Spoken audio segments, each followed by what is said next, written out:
All right, guys, welcome back to another episode of the Medium Cool Show. Today, we have an absolute banger of a video because we're going to be talking about a banger of a movie today. And that movie is Civil War from 2024. Okay. What kind of American are you? You don't know? Written and directed by the one and only Alex Garland. I love this movie. It kicks ass, dude. This movie's sick. This movie's sick, and I was surprised how sick it was. Yeah, I also was surprised. Yeah. I went in with kind of mid expectations. Alex Garland hasn't really surprised me since Ex Machina, and I feel like I expected so much more from him as a director after that movie. And each movie, I love Annihilation. I love Annihilation because I love the books. And I think the books are very, very compelling, and he attempts to make a very compelling movie, but he doesn't exactly nail it. Men was really out there. I didn't like Men that much. This movie, I was like, this is what I was waiting for with Alex Garland. This is the level he can achieve. And it's a very polarizing movie from a lot of people. Some people really like it. Some people really dislike aspects of it. But us personally, we had a great time, dude. It was a fucking great theater experience. And yeah, let's get into it, dude. Yeah, I like this movie a lot. It's probably my favorite film of 2024 so far. Definitely, yeah, probably my favorite one. The First Omen as my second favorite, and then I have Argyle as my third favorite of 2024, righteously so. And so, Civil War, when we first started watching it, I was kind of not really into it because I was just having a really bad day and just was watching it and I thought, they're in the hotel room talking, there's this explosion, they're like photographers in New York and there's like an explosion or an attack or something, and then they're in the hotel room talking, and it just kind of looked kind of just digital bland to me, and it was just kind of boring at first, and I just thought, oh, okay, well, I'll just get into it, and whatever. But it easily guides you into it. Yeah. You know what I mean? It starts off being pretty cliche. When they're talking, I agree, in the room, they're talking to the young photographer character. I'm like, this is kind of cheesy. You know what I mean? Yeah. But as you get deeper and deeper into the story is they're photographers, there's a civil war. They don't really explain how the Civil War came about or who sides who or what they, stand for or whatnot. They're just photographers and they just document. That's all they do. Journalist photographers. And their goal is to go to DC, which is one of the front lines of the war. It's where the sitting president is for one of the United States sides or whatever. There's the Western forces and then there's the United States they want to represent or whatever. And they're going to go to DC and interview the president, who's played by Nick Offerman. Yeah.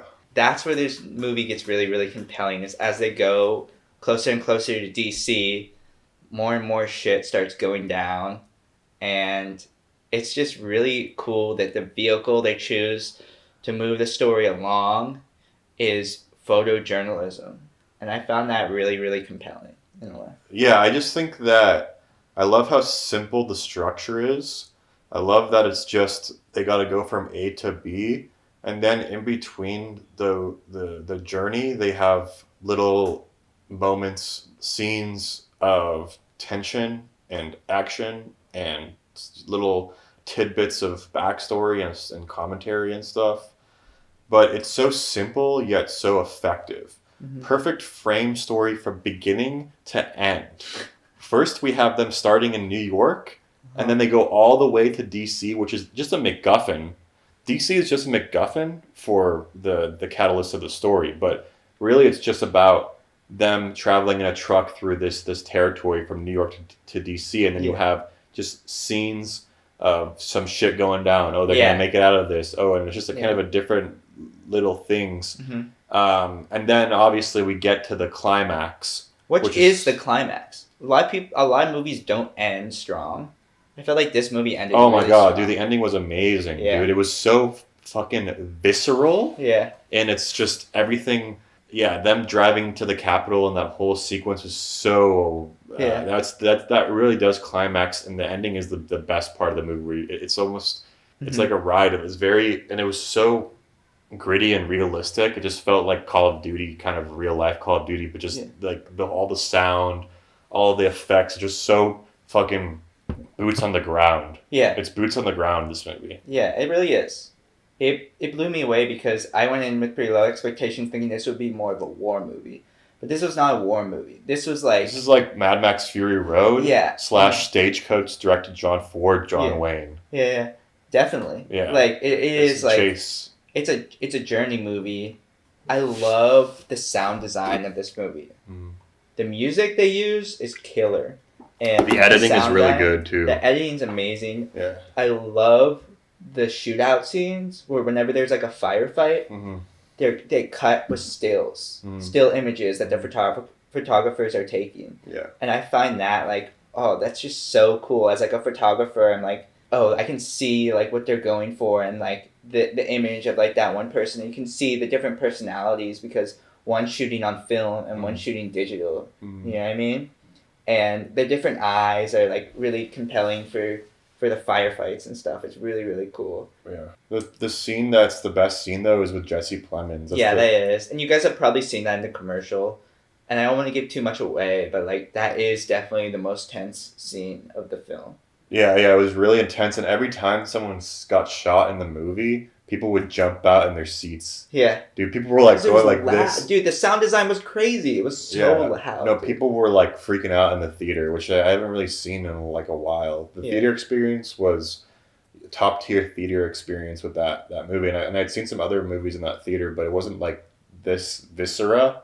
Just the boots on the ground, grittiness, and just the simplicity of what's happening, yet there's so much commentary that you could think of. That's like, you know, the implied stuff that's going on. Yeah. What the country, like, what does this movie say about America? Yeah. Right? It kind of has a bunch of different points of views about how, you know, should America just be one-sided, or is it about like freedom, or what is it like really about? And we don't necessarily know why. We don't. Why the war happened. All we know is that it's west. It's like the West, which is California and Texas, and then there's the Western forces, and then it's DC and Florida or some shit. There's the Florida Alliance, which are separate. Yeah. But the thing is, like, I've talked to a lot of people that say they didn't like this movie for that reason, right? They didn't like that they were never told how this started. They never give any backstory. Yeah. They never draw clear lines of who's on which side. Yeah. But I kind of like that because the lines are blurred and the idea is like none of it makes sense. It's all fucked. War is like not fun. It's like fucked that we're like all fighting and no one really knows why they're fighting. And there's some points that are on the nose, a little too on the nose for me. Like when there's a sniper, you know. I love that scene. That's a great scene. That is an amazing scene. I want it to go on longer. But it is very on the nose with the writing of, like, who's that? Who are you shooting at? It's like, I don't know. He shot at me. Like, you know what I mean? Like, I don't know which side he is. Did you not fucking hear me? You know what I mean? Like, yeah, he's trying to kill me. Yeah. Like, and that is, that's kind of what the movie's about. Yeah, right? That's like a top 5 scene in the movie. Yeah, it is. Yeah. And there are some gripes I have. I don't want to give away spoilers, but I kind of would have changed the ending a little bit. We can talk about it. It's fine, dude. Yeah. This is another A24 banger, too, by the way. It is, yeah. It's classic A24 banger. Yeah. But I would have, personally, for me, what would really have driven the story home is if the young girl would have been shot and killed at the end there. And Kirsten Dunst took her photo. Because then it would be like, even though it's like foreshadowed and it's so on the nose, where she's like, if I die, would you take a photo of me? She's like, what do you think? The ending was kind of contrived in that way. Yeah, but I think that it would have driven the point home. It would have driven the point home because Kirsten Dunst is someone who has experienced so much, and it's not fucking pretty. It's not fun that there's some really talented young American photographer that gets killed for no reason. Yeah. You know what I mean? And that's what the fucking war is about. It's like, why the fuck are we doing this? You know what I mean? If like all these young Americans are dying just for like no reason we can really explain. Yeah. You know? And I would have been like, okay, this movie's fucking top tier for me if that happened. Because I think that says a little more than what it's trying to say. And I just needed that extra push, and it didn't give that to me. And I couldn't give it 5 stars, you know? Yeah, and I felt like the blocking of the death scene was a little contrived because it just felt like it came out of nowhere. It literally was where everything up to that was so concise, so realistic about the approach of how they would actually, take siege upon the president in these like hallways and the shooting. It just seemed it was very realistic. But then when it comes to the blocking of Kirsten Dunst's death, it was literally just the girl runs out into the middle of all the firefight and is going to take a picture. Mm-hmm. Yeah. And then she runs out to push her away. Yeah. And she just stands there. Yeah. And then she gets shot, and it was just so the blocking was was contrived. That's all I have to say. Yeah, and she must have been shot in the head too because she had a bulletproof vest on. Yeah. The thing is, we were driving back, and you said to me, you're like, "Do you know why she was shot at the end?" And I was like, "Why was she shot?" And you're like, "Because they fucking wrote it like that." Yeah, I think you asked me why did she get shot? Like why? Yeah. And I said because that's what the fucking director wanted. That's what they wrote it. That shit is like so annoying. Like it's like, yeah, it's. Well, they had to have it in there because of the plant and the emotional payoff, right? Yeah, yeah, but I mean, like, do it better then. You know, they do it more. Like, the thing I love about like Children of Men, that's sick is like the fucking scene Julianne Moore's death in the car. Like that shit's crazy. That one shot. Oh yeah. That was so like look at me, look at this shot type shit. This one doesn't really have look at the technique. It's just trying to inform you how realistic can we feel like we're there, because I felt like we were there. Yeah. Right, where Children of Men is so. Yeah, it takes you out of it a little so bit. Like wow, look at how good this shot is. Look how good. Oh my god, it's all one take. I can't believe it's all one take. No, but aside from the one take part, the emotional reaction you get from Julianne Moore just like getting fucking shot right there. Yeah. You're like, holy shit, she's dead. Yeah. And that was realistic to me in that sense. And I was like, I never felt like we got that here. Yeah, it kind of takes you out of it because it was so obvious. Yeah, it's so obvious. Go see this movie. Civil War, yeah, it's the best movie I've seen all year. I had a really viscera experience. And I was, like I said, I was really depressed going into this movie. But bless you. It was a great film either way, and I needed it. So, but it's very intense. People in the theater were jumping out of their seats screaming. And it's not for the faint of heart, for real, but it's so realistic and grounded and just boots on the ground, and I love it. And just when it ends, it's like, we're not going to waste any more of your time. It doesn't stick around too long. So just be prepared. Medium Cool Show out.